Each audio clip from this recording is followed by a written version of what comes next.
Indonesia played Bahrain, it was an absolute drubbing.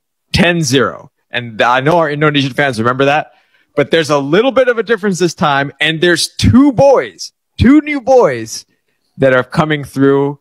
One of them happens to be the brother of a very good favorite player of ours, Mr. Tijjani Reinders on AC Milan. His brother, Eliano Reinders, has now joined the team.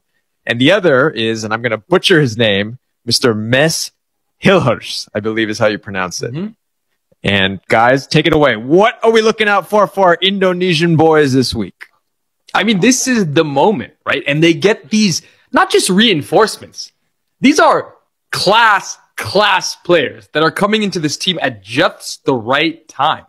You're talking about, they set themselves up very well, Roy. You get the big draws against tough opponents. And now is your chance. This Bahrain game is a game. It's a winnable game, Roy. Put the past in the past, 10-0, put it in the rearview mirror. That was a different team, a different time. There's no way our boy Martin Pass is giving up 10 goals, Roy. No way. Martin Pass ain't giving up a single goal, my friend. The FC Dallas superstar. The funny thing about Martin Pass, if he walks around Dallas for 6 hours, I guarantee you, less than 3 people will recognize him in the streets. If you pick him up from Dallas, drop him in any corner of Indonesia, in any town, any village, on a boat in the ocean, he will be swarmed within a millisecond. That shows the impact he has had for this national team. That shows the passion this national team has. And with that passion comes incredible levels of pressure. The big question is, will this intense support, this intense pandemonium around the country, around this team, lead to them picking it up? Because they haven't been attacking very well. They've been defending very well. They've been organized. They've been resilient in the back. But have they been able to create attacking opportunities? Have them be able to create goal-scoring opportunities? Yeah. Not very much. So let's see if they can handle the pressure, the expectation, and the excitement. This is the biggest moment in this country's career. The life of this country as a soccer game. It's the biggest game in Indonesian football history, you might say, by right? far. Yeah. It is, really. And you're right. The pressure is going to be big. But you know what makes me calm is the fact that they defend so well, led by Jay Edis in the back, right? That is why I trust them. Because even if the nerves show up, if you defend well and you have a great goalkeeper, you can survive an early rough patch. Yeah, it's going to be an interesting match because obviously I think what you guys said is correct. These two matches against Bahrain and then home to China are the two biggest matches in the history of Indonesian football. Yep. Get that? I think we can 100% say that that's the case. And it starts off in Bahrain. Now, Japan just went to Bahrain and won 5-0. We'll say Indonesia's not Japan. But does that give the team hope, Roy, that they can get the job done? Does that give the team hope that they can go to Bahrain and the influx of these new players that are joining as well, who are now on the squad? You got to feel good about this. I don't know, man. I don't know.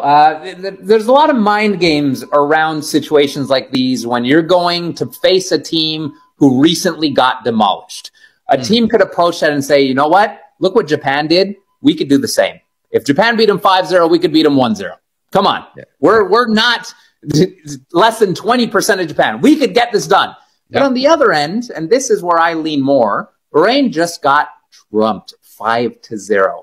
They are not going to come out in the same way. They're not going to come out with the same mentality. They're going to come out to prove themselves that they deserve to be there, that they're a great footballing nation, that they are good players, that they deserve to be professional soccer players, and this is a good team. So I think that's more the angle. I think Bahrain's going to come out firing in all cylinders to prove some people wrong versus Indonesia going in and say, hey, Japan did it. We could do it too. I don't think. Can you practice your pronunciation of the country? Bahrain. Did I say Bahrain? Yeah. How do you pronounce it? Thank you. Can you say it? Yeah. What did I say? Like Bahrain, which is like my uncle's name. I didn't say Bahrain. Yeah, that's what you did. Speaking quickly. I don't pronounce it Bahrain. Okay. It's Bahrain. Yes. Anyhow. Right, you're going to say something. What were you going to say? No, I think more so. I mean, can you imagine if you get a result, even if it's a draw in Bahrain, to then have that game against China and that wonderful opportunity to have such a big victory, right? That is a successful window. But I think this game is so pivotal. It's so pivotal. You have to take something from this Bahrain game because I think it sets you up nicely then with all the confidence in the world to really put on a show in front of the home fans against China. Yeah. It's massive because this is a hard game.